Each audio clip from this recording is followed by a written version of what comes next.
Welcome back to the Big Bets on Campus podcast presented by BetMGM here live on the Action Network's podcast feed.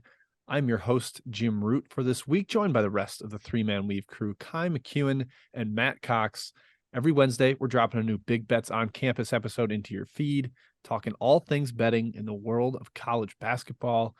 This week's episode is going to be pretty similar to what you've heard in the past. If it's your first episode as you're joining over from college football, we're going to start talking live dogs of the week, some dogs that maybe we think can win outright or at least are worth backing, getting the points. We're going to talk power conference games of the week. We're going to talk mid-major games of the week. We will tell you the trash man pick of the week, the worst game of the week. And we will also give a little bit of potential blowout city options. And at the end, we have a spotlight section where we zero in on a trend from current or recent trend and try to decide if it's for real or maybe not. So that is the layout for the episode. Fellas, let's jump right into the live dog of the week. Quick recap from last week. Hey, we did well again. All right. Good job, boys. Yeah. Pacific, clean sweep across the board. All of us said they would win outright. They did. Milwaukee also won outright at Cleveland State. Took overtime, but that still counts.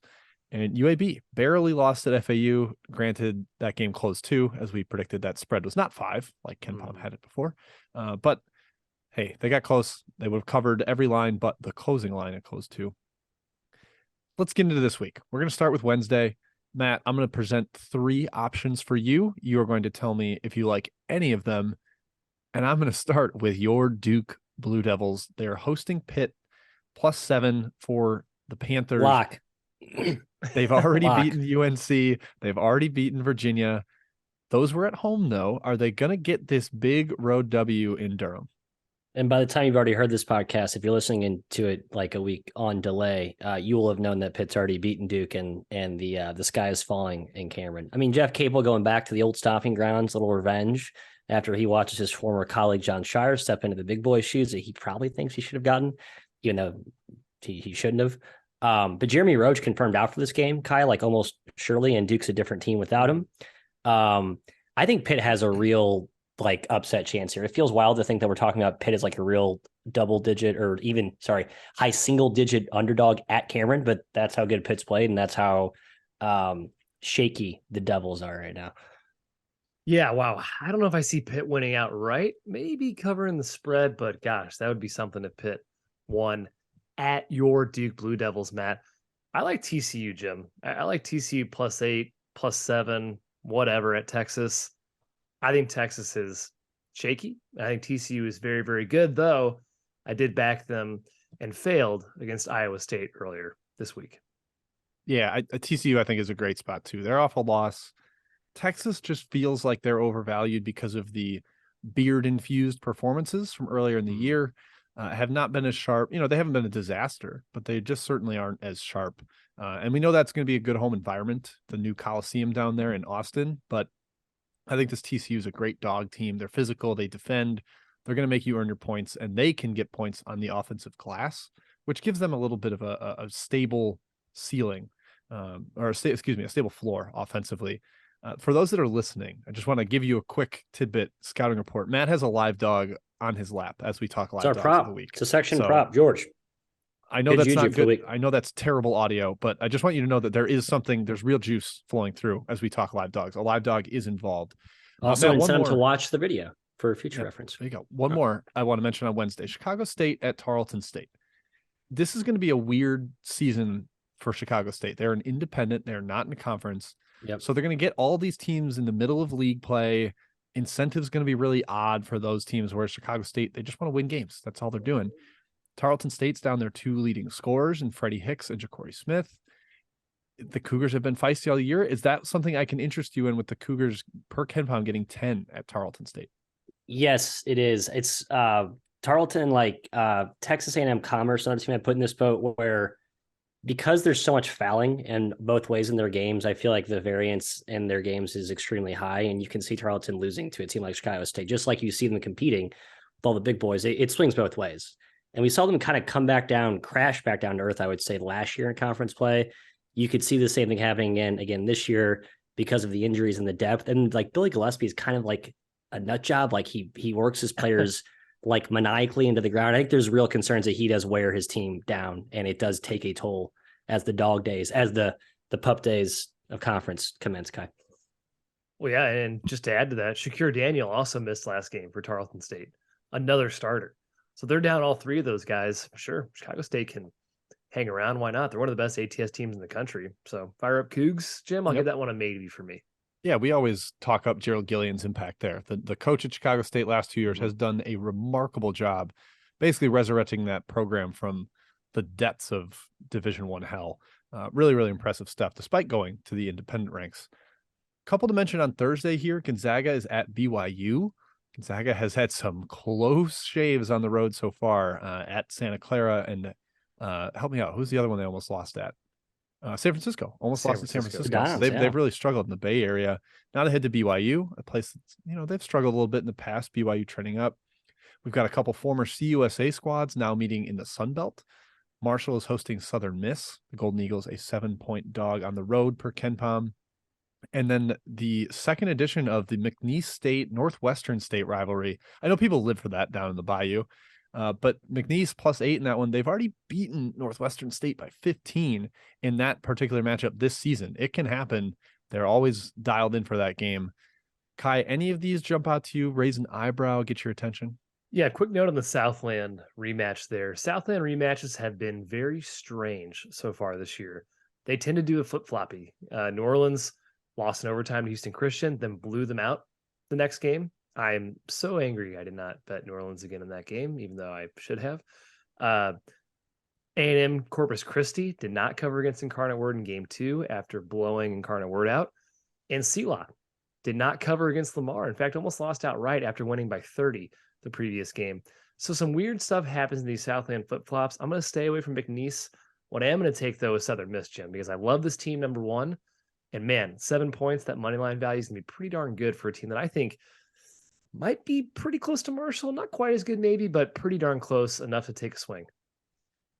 Yeah, Kai hit the points on Northwestern State. The Gonzaga thing, it just seems like it's too low of a spread to find much value there in backing the home Cougars as much we love back in BYU at the Marriott Center, and as juiced up as that place will be. And Marshall still terrifies me at home, even though they've looked more mortal as opposed to the juggernaut they looked in November. So I think I'm going to keep my slate nice and tight. Does Minnesota at Ohio State have any interest to you guys as a Thursday throw-in? So we just saw Minnesota. Nope. Okay. Good to know. Matt, I don't want to just, I'm not going to one word you there. I have them mentioned in Blowout City. So I'll give my side. Goes both ways. I like it. Liking Ohio State in Blowout City. So we'll see. But any others for you guys?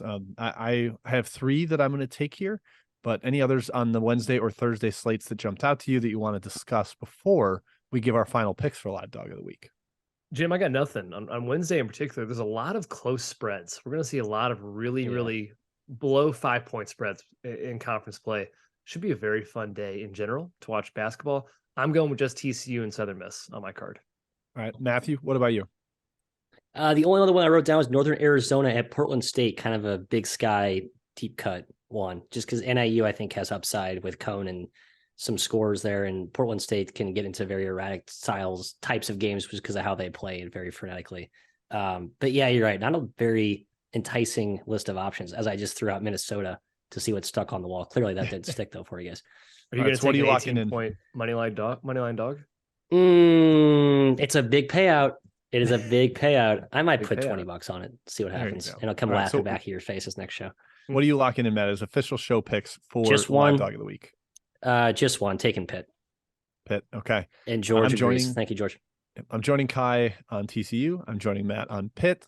And I'm going with the Wednesday trifecta. I think Chicago State gets that shocking win down at Tarleton and angers Mr. Billy Clyde Gillespie. All right, let's move to the next section. Blowout City. Matt, I mentioned I wanted to discuss Ohio State here. They will be discussed. Last week, Purdue Fort Wayne could not get away from Green Bay, unfortunately. And Toledo did destroy Western Michigan on Friday. And if you go back, we were very tepid in our endorsements of those. I think the blowouts are tougher to find in conference play. You've got more motivated dogs. I think the blowouts tend to happen more in spots than they do in just like good team blows out bad team. You just kind of got to find the flu or the travel or who is just not up for that particular game, or vice versa. Is there a favorite that's highly motivated? And Matt, that's what I'm looking at with Ohio State. They've lost 2 straight league games, both very frustrating. They might get Zed Key back, who had his shoulder kind of dislocated. He missed the loss at Maryland over the weekend.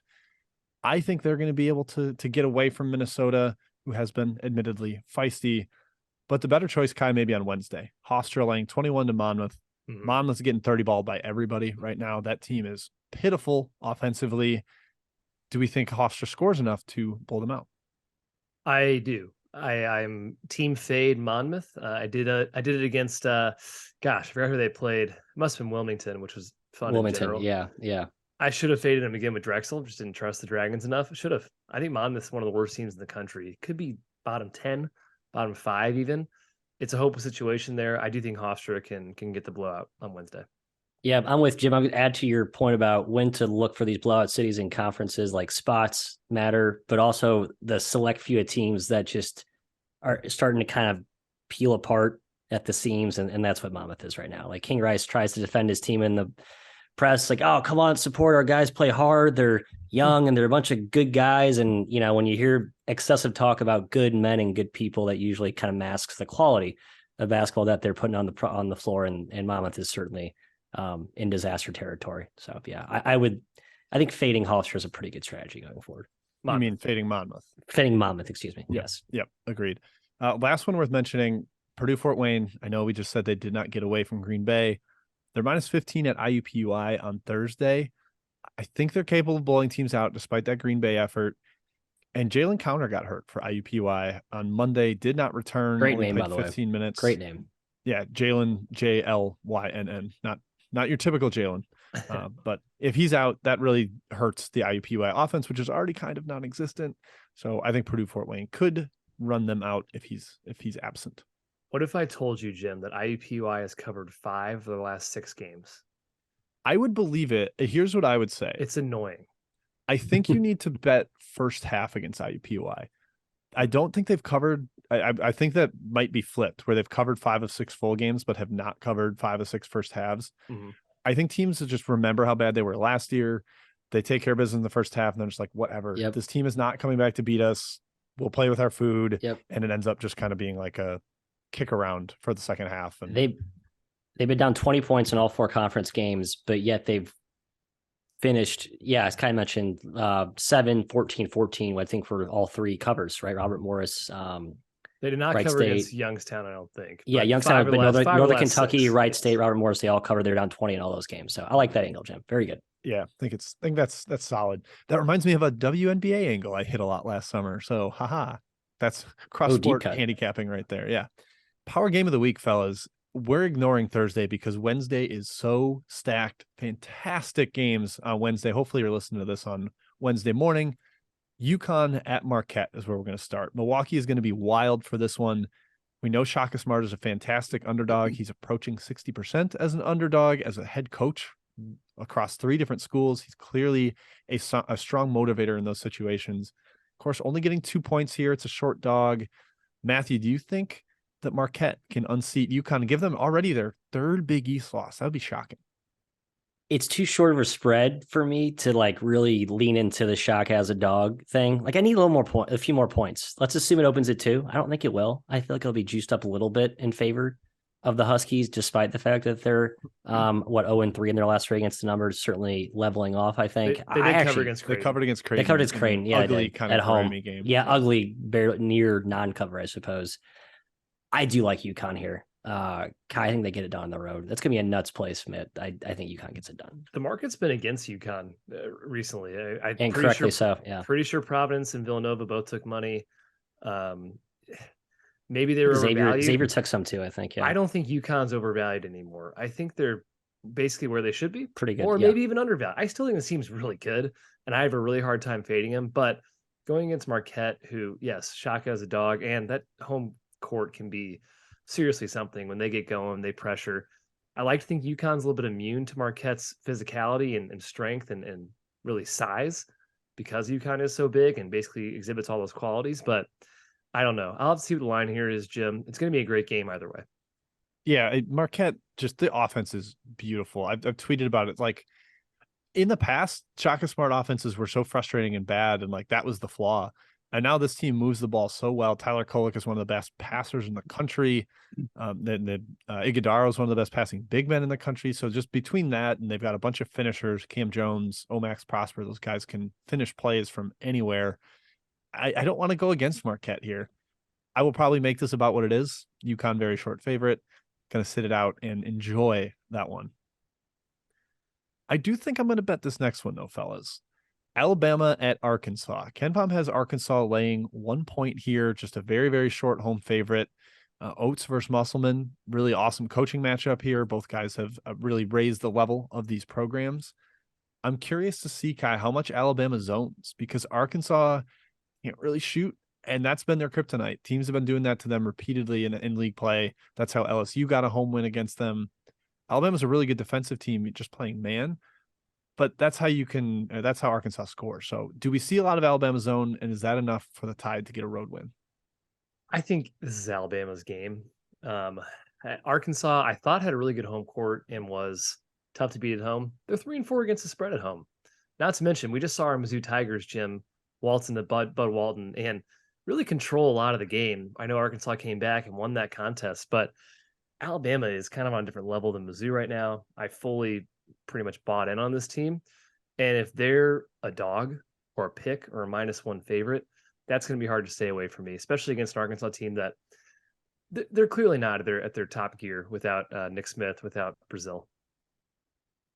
I can't believe I like Arkansas here. I do, though. It reminds me in a weird way to the Memphis-Alabama game last year, where Memphis caught Alabama at like the all-time best spot, and everyone was kind of throwing shade at Memphis. Memphis is broken, and they kind of got that good, perfect placemat to maybe not flip the switch, but to catch a really good team at the wrong time. I do think that's what you maybe see here with Arkansas. And I think, well, maybe they zone Arkansas a little bit, but not a ton. And if Arkansas is playing mostly man and more of an up and down, free flowing type of game, that's where they can thrive, right? That's where they look really good at Maui. That's where we know that this team is built to play well. And I hate that I like Pick Suey here at home, but I do.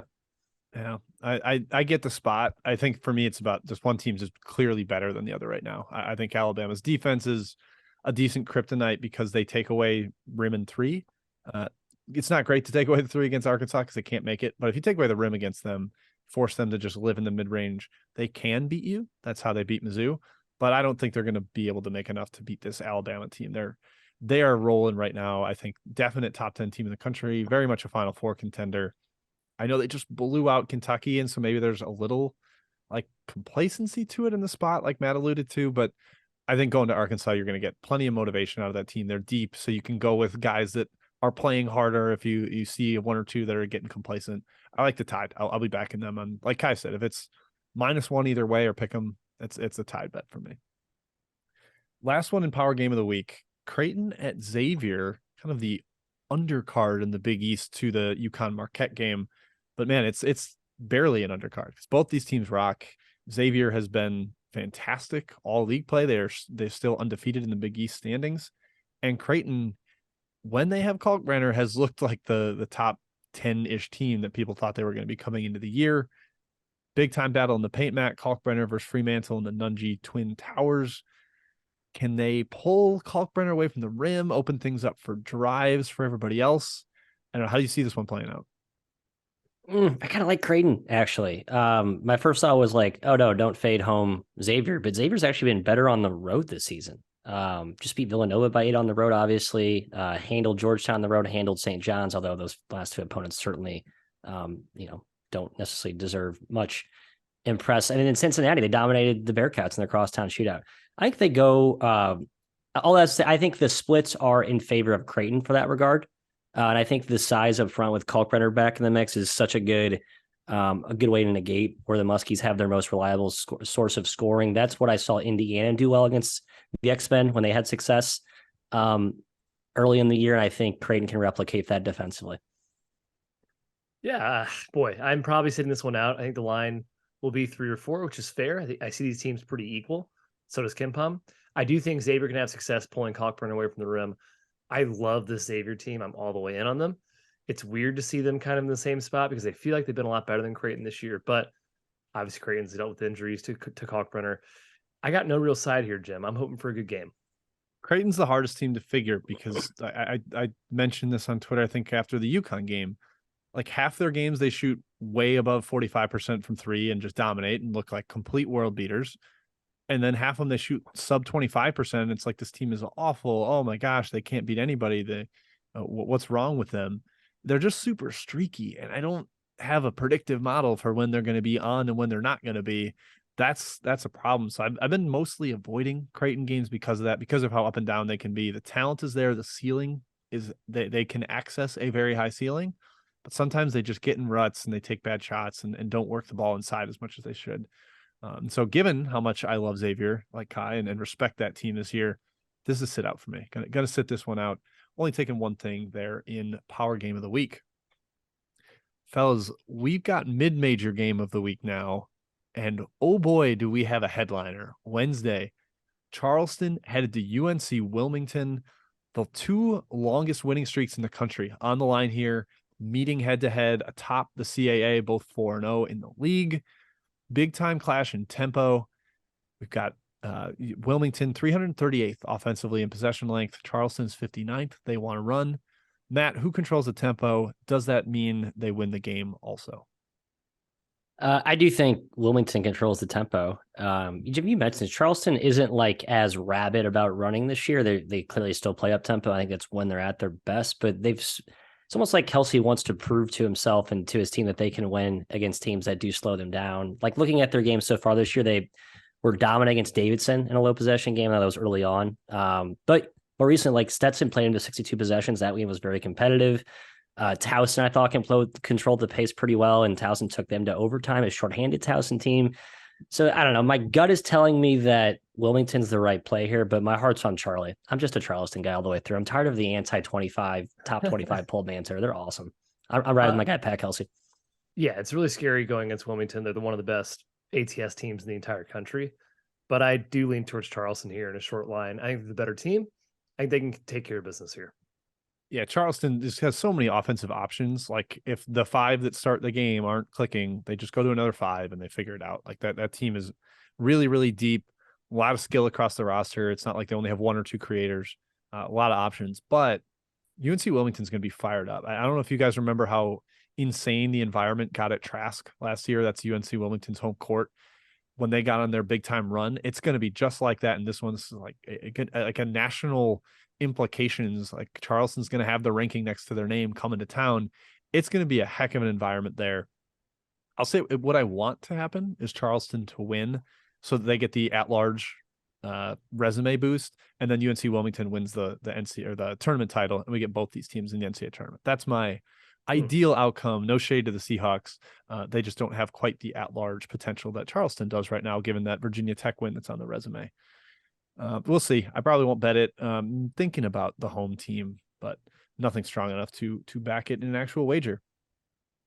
Other game of the night on Wednesday in the mid-major world, Southern Illinois at Indiana State.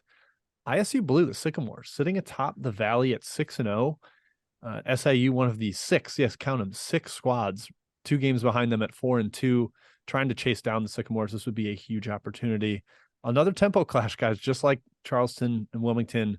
In possession length, we got 28th versus overall tempo, 28th versus 337th for the Salukis. I'll go to you first here, Kai. Who controls the tempo? Who wins the game? Boy. Indiana State's awesome, and it sucks because we were so high on them coming into the year, but the market was higher, and the markets continue to be higher. Excuse me. Haven't really gotten my rocks off, Jim, we'll say, betting on the Sycamores this year. Now, having said that, the teams they've played recently in conference play, not that impressive, right? Evansville, Valpo, Illinois State, UIC, the 4 worst teams in the Valley. Maybe that has something to do with it, that they're looking so good right now, but they did beat SIU earlier this year on the road. I think the Salukis can return the favor here. You've seen this before in Missouri Valley of road teams kind of trading wins. And I think SIU is still very, very good and capable of doing this, and they can't fall 3 games back, Matt, in conference play. So I actually lean towards the Salukis here. I do too. Even though I think that SIU Blue is the better team, and I'm not all the way sold on the Salukis. I do think it's just ISU Blue. Thank you. What did I say? SIU Blue. Yeah. I'm morphing the two opponents or the two teams here. I think the spot is very much in favor of the Salukis here. And even though I'm not a huge fan of Their team, I think they're overly reliant on defense to win. I don't know if they have enough balance on both sides. I think it's the right spot to back them. Yeah, you're right. The Valley will turn into a parity-ridden league. I think it's a good spot to back a dog in that case. It'd be rather shocking to see a team even as good as Indiana State is like run away with this. We thought maybe Drake would be a tier on their own in this league coming into the season. Hasn't quite turned out that way. And yeah, having lost at home already, I think the road flip-flop could happen here. SIU getting 4 points, I think, is good value, and potentially even winning outright in that one. So it's not quite a live dog of the week because it's only 4. But I think we all would agree that SIU, if you had to bet it, I think getting the 4 points and with them slowing it down and mucking it up, I think that's the right side. Okay, next section. It's the trash man pick of the week. And man, you could go a number of different directions here. I think you could pick almost any Ohio Valley game any week and just go with it. Bad league. NEC also has the same kind of issues, but we're going with New Orleans and Incarnate Word. Kai, the second invoking of New Orleans here, as you talked about them in the Houston Christian flip-flop in the Southland. Both these teams are in the bottom 30 of the country. New Orleans 337th, Incarnate Word 352nd. Matt, UIW laying one at home. Any interest in getting involved and digging into the trash here? There was a time where UIW was my pet team. And that time was last year, and I lost a lot of money cozying up to that take. So I don't know. Kai, you have a better beat on the Southland. It's your neck of the woods. The privateers, our beloved privateers of no laws, seem to be very whack-a-mole, but I guess both these teams are. So I have no effing idea. I think in conference play, I think New Orleans is going to be pretty good, but they're very a very difficult team to trust because they don't play defense, and they're a literal sieve. They're also probably playing with fire in terms of shooting. I mean, they're 8th in the country in 3-point percentage. There's just no way they're that good of a shooting team. That's probably going to come downhill. They beat up on Lamar and Houston Christian last 2 games, but we saw them lose in overtime earlier to Houston Christian. I have absolutely no take here. At 1 on the road against Incarnate Word, I'm probably going to lean towards New Orleans, but I'm not sure I have the guts to take it, Jim. Yeah, I just think they're better than Incarnate Word, Incarnate Word has some injuries. New Orleans coming into the year, I thought could not compete at the top of this league, but be a part of the solid middle, and they've really sank down, gotten blown out a lot in non-league play. I think their style, they have decent bigs to contend in this league, but they can't contend with non-conference opponents. I will probably be backing New Orleans there. I might get trashy and go with the privateers. All right, let's finish up with the spotlight section, guys. And this is a spotlight on teams that have been hot or cold over the last 3 weeks. So kind of a current form analysis. This is basically from, I looked at KenPom adjusted efficiency margin changes over the last 3 weeks. You could also go through Bart Torvik and filter it since like basically right before Christmas. But I want you to tell me, these teams that are hot, are they sell high because they are just playing well right now? Or are they legit? We need to change our rating, adjust our expectations for them. So the top 5 right now, Quinnipiac is the highest increase in adjusted efficiency margin, big time skewed by blowing out Iona, worth noting that. Idaho State, Nevada, California. Oh, the Golden Bears. How about they this? They can shoot it. It's the Golden State Warriors, Shim. That's what that's what they don't know. They've just kind of like morphed into different Freaky Friday. The Bay Area. Yep, exactly. Yeah. And then Western Carolina, also up there in the SoCon. Other notables, Providence is way up. Tennessee just keeps mowing down competition. And Kansas State, a couple of big 12 road wins. Kyle, go to you. Does any of these jump out at you as, this is kind of a flash in the pan. I want to sell high. I kind of like that their values increase, so now I get to fade them. Boy, I think Western Carolina sell high. I don't really know what's happening right now with that team. I guess I thought they'd be okay earlier in the year, but to beat Furman, ETSU, and Mercer all in a row by convincing margins is, it's impressive, but I just don't think there's any way they can be this good. So I'm probably selling them. I understand the Quinnipiac move. They have a lot of talent on that team, a lot of good guards. Idaho State's probably fraudulent, but I've always liked their coach. Cal is definitely fraudulent. They will come back down to earth. I will be fading them going forward. Yeah, let's get some shorter Cal spreads so we can fade them. I'm very in for that. Matt, same question. Who jumps out to you as sell high versus I'm changing my outlook? Idaho State, I kind of buy a little bit. Western Carolina, I actually very much buy. Like this roster actually has some pieces. And it's more talented in the last 2 years under great, and they're playing at a higher level than they have. I think this is very believable. They just got off to such a bad start, had a few injuries. Man, the fan forums lead you to believe that they're like worse than Mississippi Valley State, but this team's got some oomph. Like, they can score. They got Woolbright back. My guy Trey Jackson from Iowa State. Like, I kind of buy the catamounts of all teams. I'm hesitant. They're last in the SoCon in 2-point percentage right now on offense. Like, I don't know how sustainable a lot of their offense is. They bomb away from deep, and they totally take away the 3-point line. Number 1 in the country in taking away the 3-point line. That's probably the most sustainable part of it, because the SoCon loves to bomb away. I talked to all these coaches before the season for the Almanac, and they're like, yeah, of course we give up a lot of threes. Everyone in our conference just wants to bomb threes. And Western Carolina has made a serious point to take that away. So maybe that is an edge to make them for real. Just from the power conference standpoint, I know this is going to be probably insane, but I think Tennessee's getting a little too high up there. I don't know if they're going to be the number 2 team in the country going forward. We're recording this on Tuesday. They're playing Vanderbilt tonight. I have faded Tennessee with Vanderbilt. I could be in huge trouble. The listeners will be able to either laugh at me or think I'm wise. But yeah, I just don't know if Tennessee's going to stay up quite that high and continue thoroughly smashing SEC competition. Matt, they're kind of inflated right now by blowing out South Carolina, the worst team in the league. And Mississippi State just before that. You're right, by 24 or 34. You gotta 34. They beat Chris Jans by 34. My God. Yeah, the defense is very real. But this is the whole slippery slope where you kind of ride that defensive love affair into a high leverage game, and then it kind of comes back to bite you when the offense goes awry. So be careful, I guess. Opponents are making 20.8% of their threes against Tennessee. I know they force tough threes, but 20.8 would be an all-time record. They're like 25-26% is like Houston or Virginia, where it's like, that's just good defense and you're forcing tough shots. But 20% is just like, that's not even, you could take 30-second shots for 40 minutes and you'd still make a higher percentage than that. I'm pretty sure their defensive efficiency rating is the best ever right now. It is in Ken Palm's history. It's 80.5. They're dominating. It has to be the best ever. It's impossible to be better. There's only one way to go. It has to be regression, right? It has to be. Yeah, we'll see. I don't know when it'll start, if it starts soon or if maybe it never even happens. We think it'll probably happen, but man, Tennessee, scary team to fade, because like you said, you can bet on a well-coached Mississippi State team and lose by 34. Like, that's just the way it goes sometimes. All right, let's flip the other side. Cold teams that are either buy low, like this is just a bad stretch, or we got to let them be bad. Don't worry about it. Don't catch the falling knife, as our friend Stuckey likes to say. The worst decrease or the largest decrease in adjusted efficiency margin since right before Christmas, Kentucky, fellas.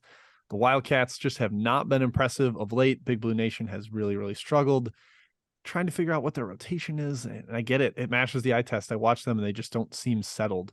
But other teams in that boat, Loyola Maryland has been bad in the Patriot. Bad basketball team. Yep, agree.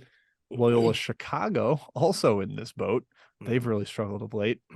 Jacksonville State in the ASUN and Mercer in the SoCon. I will volunteer that I have surrendered on both Jacksonville State and Mercer. Like, tanked both their ratings. I don't think they're buy low. I think they're just really struggling basketball teams. Kai, did anybody else stand out to you as more buy low? Gosh, buy low, Jim. I'd buy low on Iowa if I knew McCaffrey would come back soon, but I don't, so I'm staying away there. Kentucky's probably a buy low team eventually. I'm not sure we've seen the bottom quite yet. We'll see after the Tennessee game. Buy low on Virginia Tech for sure, because Hunter Couture's been out of the lineup, and that's the hardest of nodding. Yes. Yep. Yeah, he's back. He's the reason. I agree on Jack State. I give up. I tanked him. I tanked Loyola Maryland. I tanked Loyola Chicago. Done on those teams.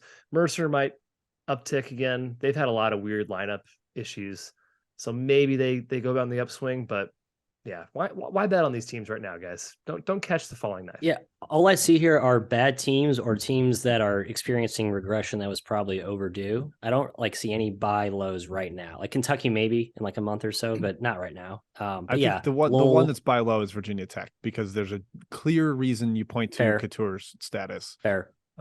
But they have some young, talented pieces that can maybe round and provide some upside there. And great coach we like, and we saw them get white hot. Was it last year or the year before?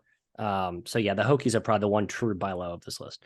Yeah, but to your point, Matt, some of the teams that like got too highly valued and are now they're in the middle of the regression back down. That's UMass Lowell, a team that was played like one of the 2 or 3 worst non-conference schedules in the country, blew out a ton of bad teams, got all the way up to like 113th in KenPom. They're all the way back down to 178th, and I think there might be a little bit more dropping to do for them. America East is a tough league. Lowell, while having one of their better years ever, it's still maybe a little bit high for them. Regression could still be coming for the Riverhawks. All right, guys, let's do a quick final bet recap. Everything from the show that we thought was at least worth a little bit of a wager.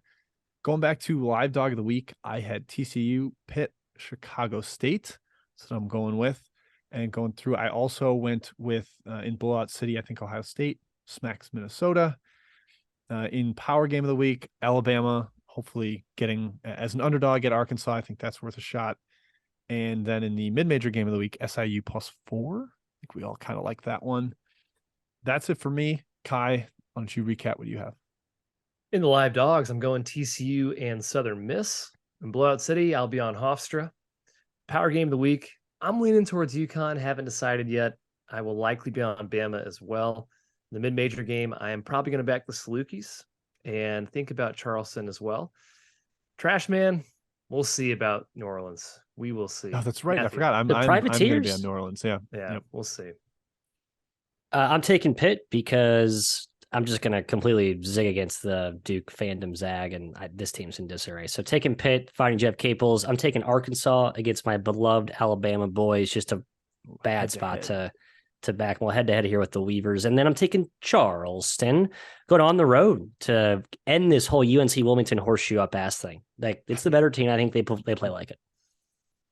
All right, that's it. That covers everything. Thank you, everybody, for tuning in. Thank you to the Action Network and BetMGM, our sponsor. We'll be back again next week, Wednesday morning, with big bets on campus. Until then, enjoy the basketball and good luck.